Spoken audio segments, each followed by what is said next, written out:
I'm tired of supporting this parasite. Take our daughter and go back to your parents' house," he says, looking tired but with a creepy, lewd grin on his face. My husband, who uttered these words, just wants to see me in trouble and enjoy it. He tells me to go back to my parents' house, but he'd be the one in trouble if I actually did. When we first got married, he was a kind husband. But at some point, his personality became twisted and he started hurling abuse at me and our daughter without hesitation. Still, I continued living with him because I still had some family affection left. I believed that one day he would change. But it seems too late now.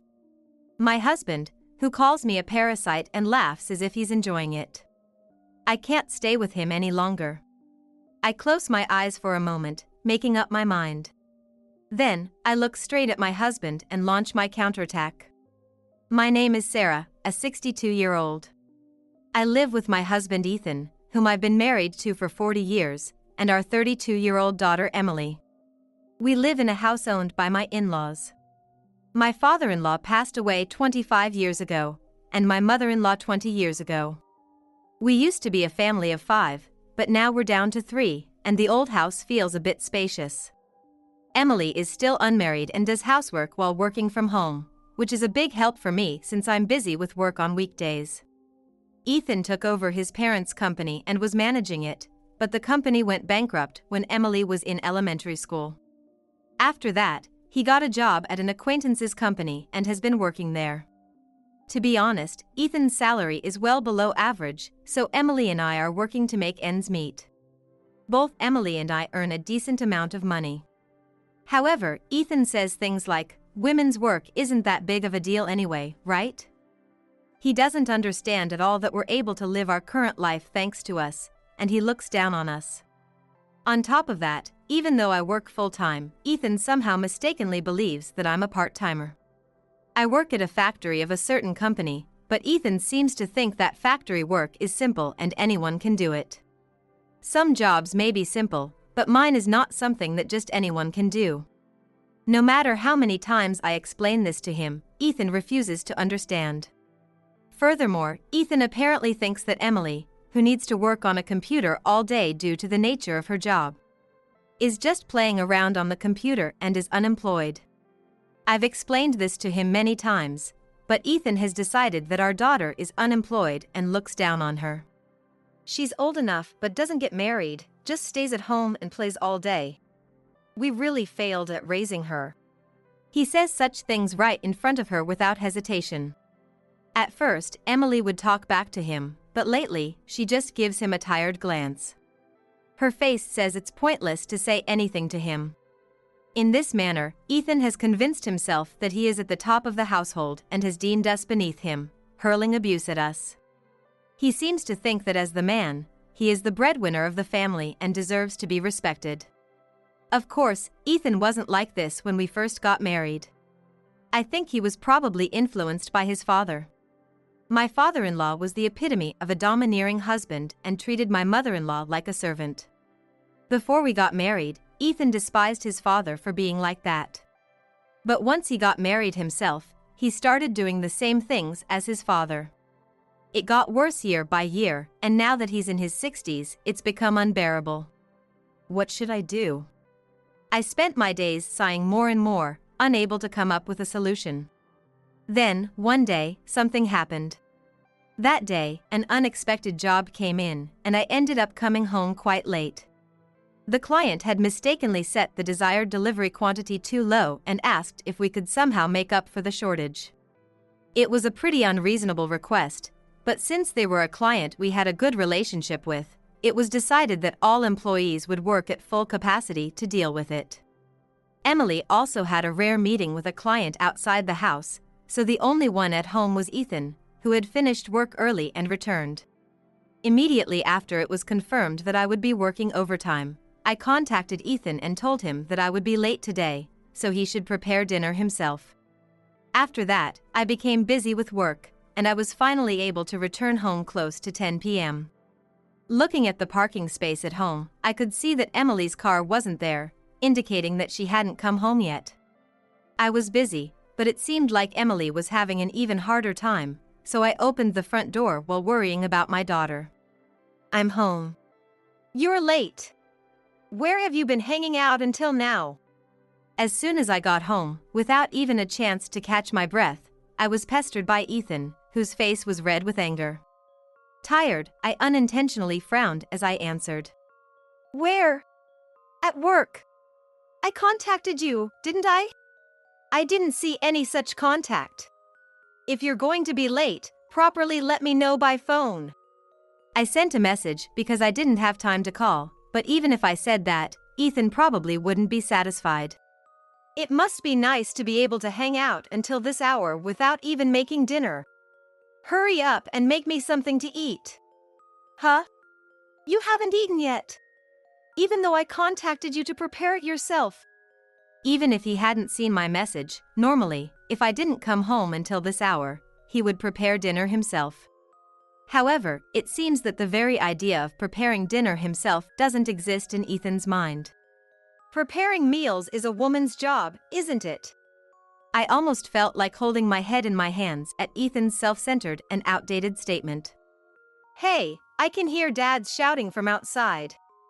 Just as I was at a loss for words, Emily came home at the perfect timing.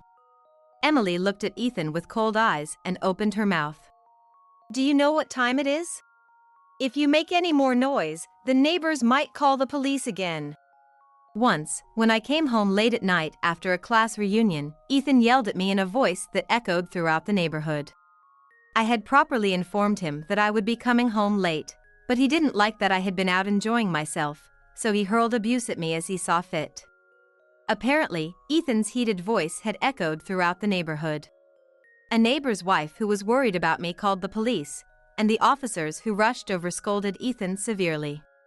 Remembering that time, Ethan's tone immediately softened, and he retreated to the back of the house, mumbling complaints. "Emily, thank you." "No problem. I bought some pizza, so let's eat together." "Oh, thank you. That's a big help." Though exhausted, I smiled, happy about Emily's thoughtfulness.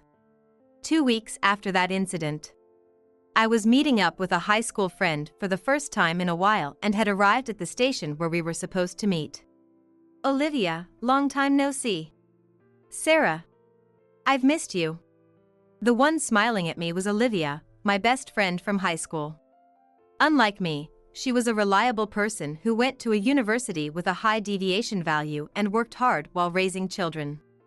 After giving birth to Emily, I took a break from work for a while, but I had to take care of both housework and childcare by myself, so I ended up quitting. Ethan didn't care about me at all, even though I was busy with childcare and housework, and continued to do as he pleased. Remembering that time still brings back bitter feelings. Fortunately, my mother-in-law, who was suffering under a domineering husband, helped me, and I was able to get through that difficult period. Olivia also often came to my place and did the housework for me when I was too exhausted to move. If it weren't for my mother-in-law and Olivia, I would have been done for long ago. I can never thank them enough. And after my child-rearing duties had settled down, I started working at my current workplace. But what's going on all of a sudden? You're always busy with work, Olivia, and now you suddenly want to see me. We entered a nearby coffee shop, and I asked, tilting my head. Then Olivia said with a wry smile, "Actually, I got divorced. I wanted to report that to you, so I came to see you today." "What?" Olivia's ex-husband seemed like a kind and easygoing person, and it appeared that he balanced out the reliable Olivia. However, according to Olivia, her ex-husband wasn't kind, but indecisive, and even important decisions were left up to her. "When my husband was about to retire, I thought about how I would have to take care of him for the rest of my life, and I really didn't like the idea. He never did any housework and left everything to me, even when our children were young. Thanks to that, our children still keep their distance from him even now that they're adults. They were happy when I said I was getting divorced. I had no idea.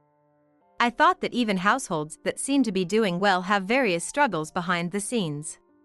Then Olivia's face turned a bit worried, and she looked straight at me. "What about you, Sarah? Is everything going well?" At this question, I hesitated to speak. That alone seemed to convey it to Olivia. Don't push yourself too hard. If anything happens, I'll always be there to help. Oh, okay, thank you. After that, we went shopping together, ate delicious food, and had a good time. On the way home, I kept recalling Olivia's words in my mind. Until now, I had never considered divorce. To be honest, Ethan can't really be called a good husband. But since we got married once, I had somehow decided that we would stay together for life. I'm a bit confused now that the topic of divorce has come up so close to home, but still, the option of divorce doesn't exist for me yet.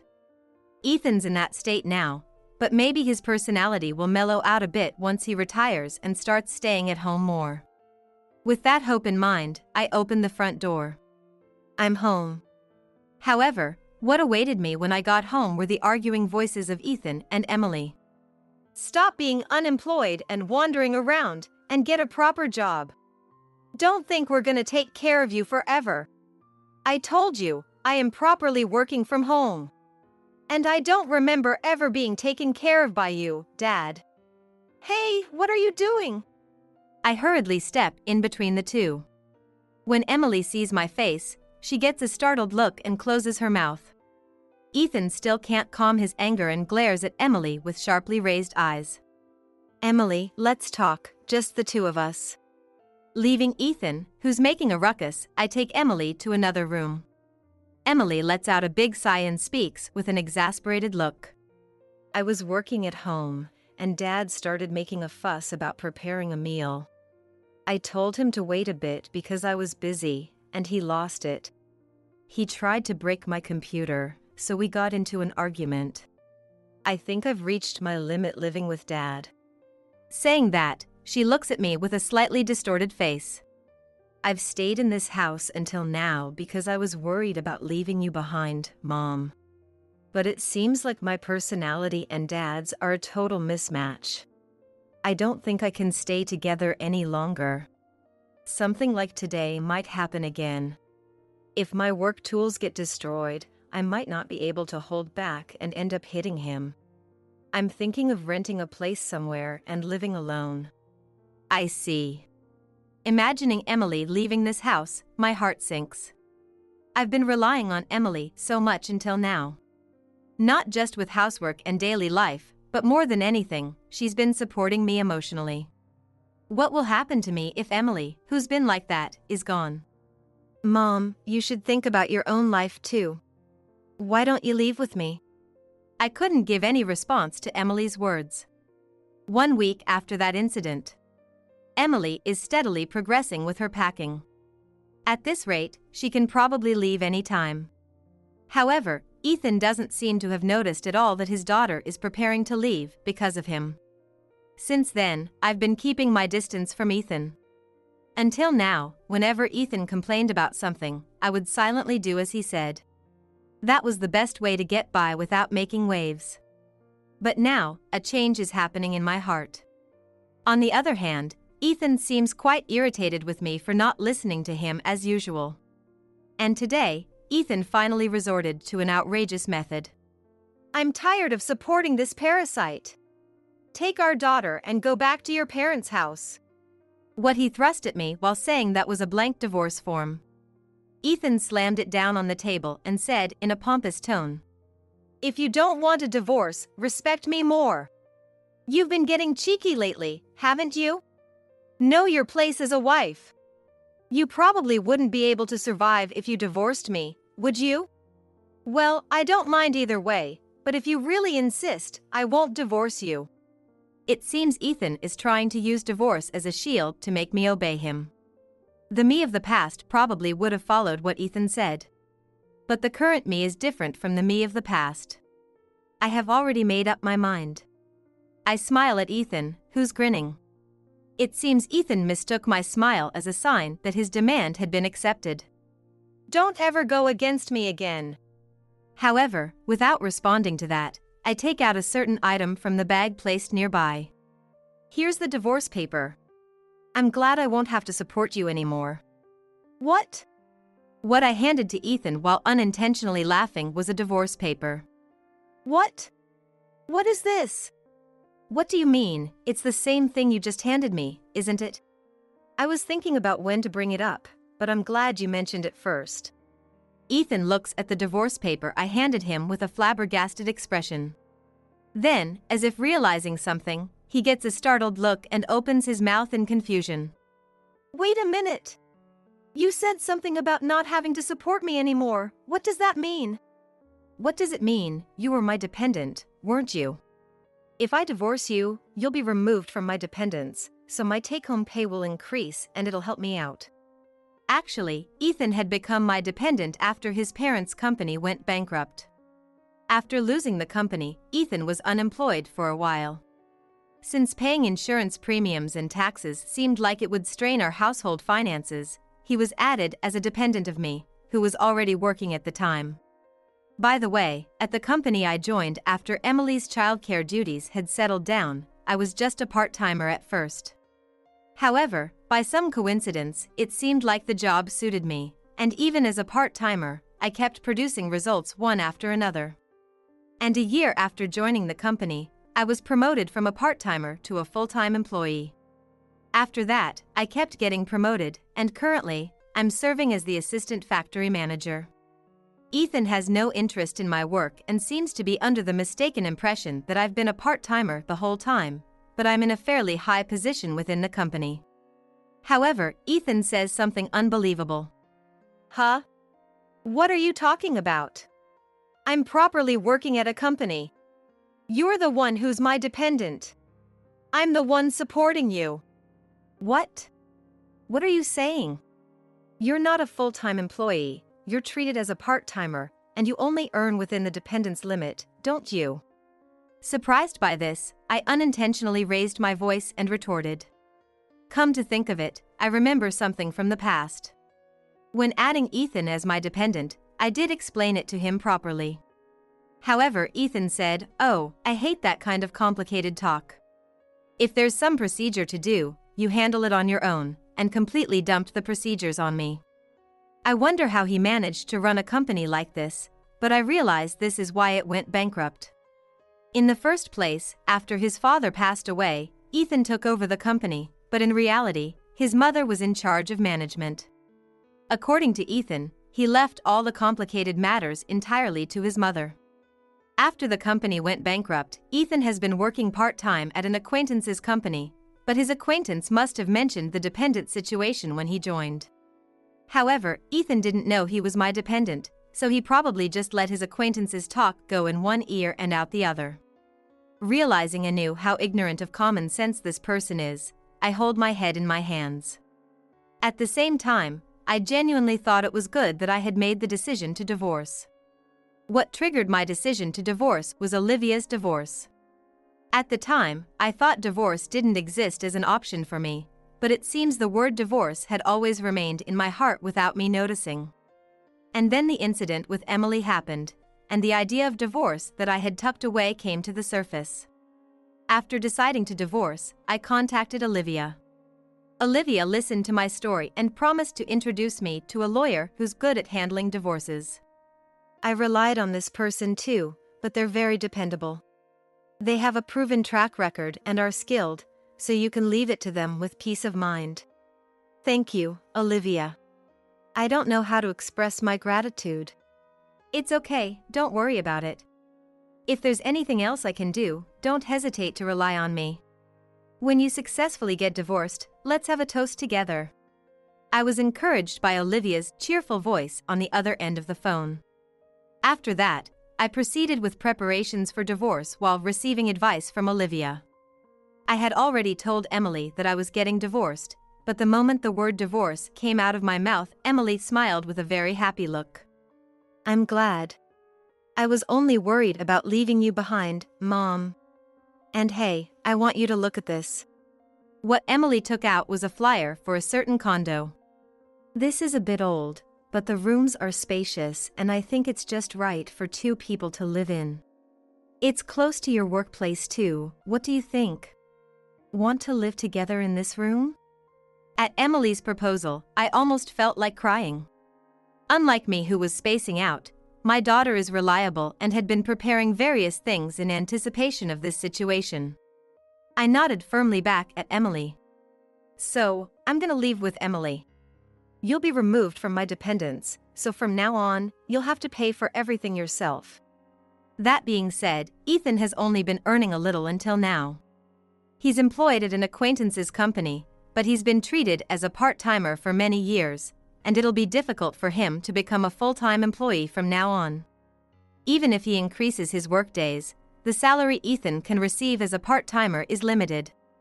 It would be good if he can manage with the salary he receives, but for Ethan, who has never managed household finances before, that would be more difficult than running a company. In other words, being removed from my dependents is a pretty tough situation for Ethan.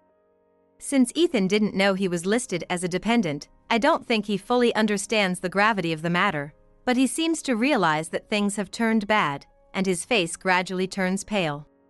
Even if I'm your dependent like you say, I have my own house. I won't have trouble finding a place to live, and I'll manage my life somehow. I unintentionally let out a sigh of exasperation, thinking he really didn't understand properly after all.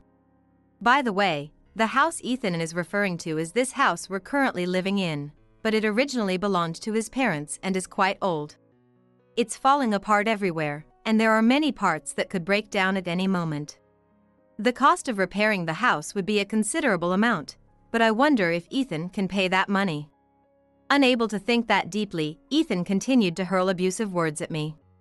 Even if you work and earn money, there's no way you can support an unemployed, unmarried daughter by yourself. I'm telling you now, I'm not gonna take in that good for nothing. You can support that useless bum. Emily has been living in this house all along. Even though he should have been watching our daughter by his side all this time, does Ethan really not know anything? I, the fool, finally realized that he had so little interest in us. We'll become people unrelated to Ethan from now on, but I have to correct his rude perception of Emily. I absolutely can't allow my precious daughter to be disrespected like this. I slowly opened my mouth, putting anger into my words. What are you saying? She's a famous illustrator. Your annual income is only about a month's worth of earnings for her. At these words, Ethan freezes with a creepy grin on his face. He doesn't seem to understand what I'm saying. Not minding Ethan like that, I continue. Also, she has a boyfriend. They've been dating for about 5 years now. She says they won't get married for a while, but apparently her partner is a rising star at a major publishing company that she met through work. Here, Ethan finally wipes the grin off his face and makes the most surprised expression possible, opening his eyes wide. She had a boyfriend? She didn't tell me anything. Remember when she was dating a high school classmate and you teased her relentlessly? She really hated that, and it seems she decided not to tell you anything since then. Even without a parent's biased view, Emily is a beautiful girl and was quite popular since her student days. One day, Ethan spotted her coming home with her high school boyfriend. After that, Ethan teased Emily relentlessly despite her hating it. I was absent due to work, so I heard about it later from Emily, but if I had been there, I would have scolded Ethan. Getting all sexy, you've grown up too, huh? I think it's disgusting for a father to say such things with a creepy, lewd grin, not just for a teenage girl. In fact, when I heard the story from Emily, I felt quite disgusted with my own husband. Ethan didn't think too deeply about it and apparently teased Emily despite her hating it, but for Emily, that incident remains a horrible memory even now. The reason you didn't hear anything from Emily is because she didn't trust you. I didn't do anything wrong. Anyway, there's no way I can believe her monthly salary is the same as my annual income. As I sigh at Ethan, who's making a ruckus, I display a certain website on my phone and show it to him. This is an interview article about her. If you do a little research, you'll see how famous an illustrator she is. Ethan stares intently at the website and opens his mouth wide. Sweat gradually appears on his face, and he finally seems to understand that what I'm saying is true. No way! I can't believe she's such a celebrity! Ethan mutters blankly, as if in shock. He seems unable to accept the fact that we, whom he had been looking down on, are actually in a higher position than him. You said earlier that I'd be in trouble if I divorced you, but to be honest, neither Emily nor I would be in any trouble at all. We earn more than enough money to support ourselves, and we're not like you, unable to take care of ourselves at this age. There's not a single thing that would trouble us if we got divorced. If anything, we're thinking it'd be a relief to have one less burden in you. At these words from me, Ethan shows a momentary angry face. He tries to spew abusive words at me as usual, but Ethan now understands that I'm in a higher position than him. Therefore, he can't make his usual condescending remarks and can only mumble.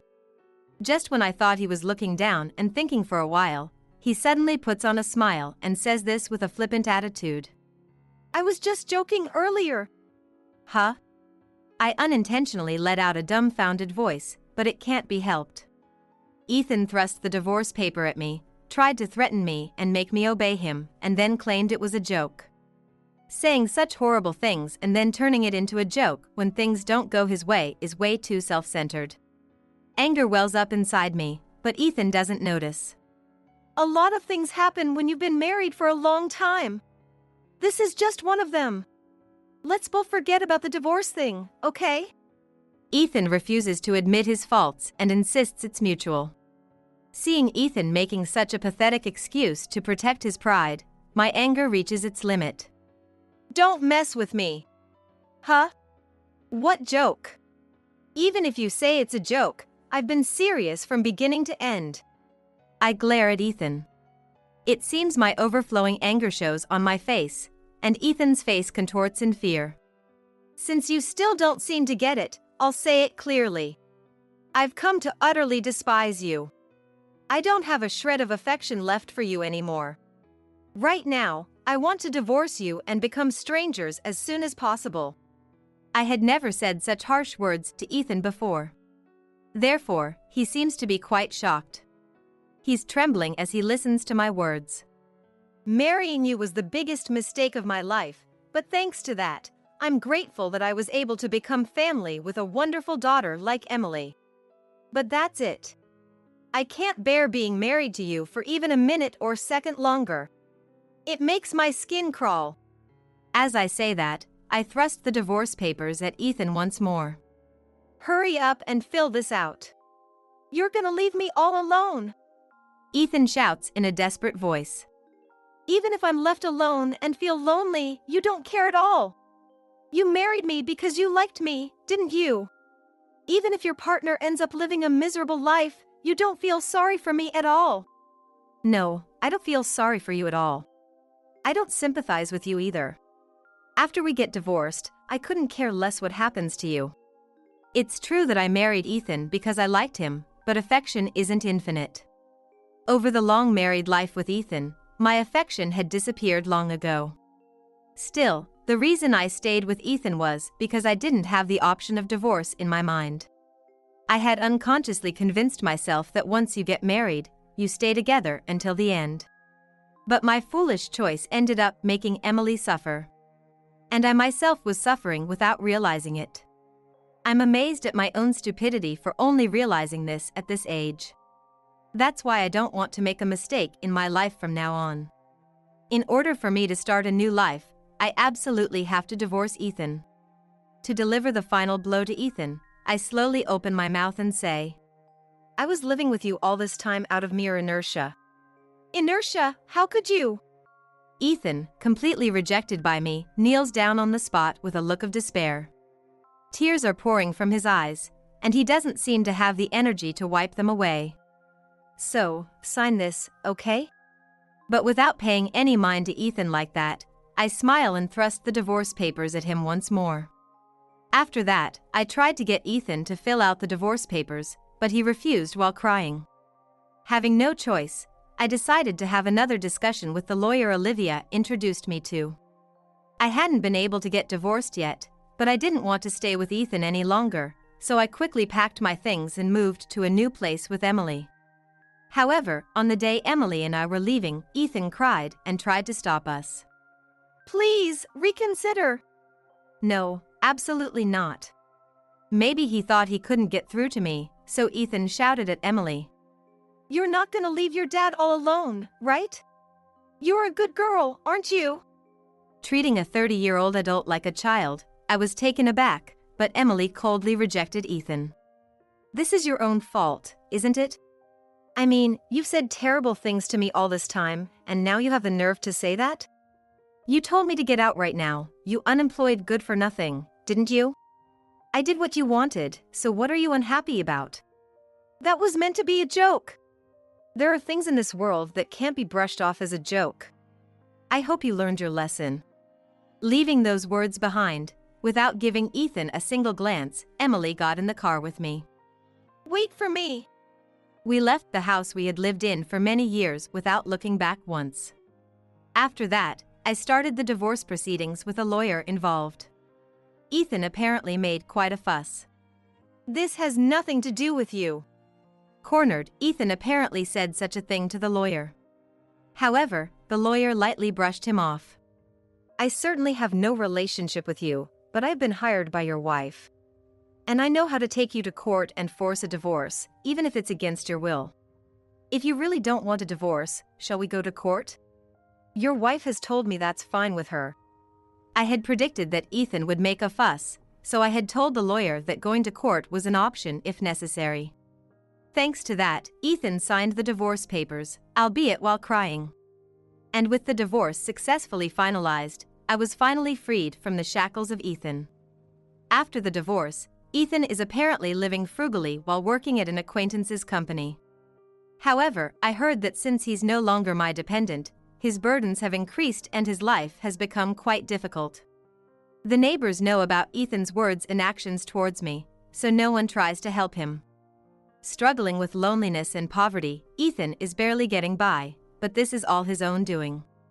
There's no room for sympathy whatsoever. And currently, I'm living in a condo with Emily.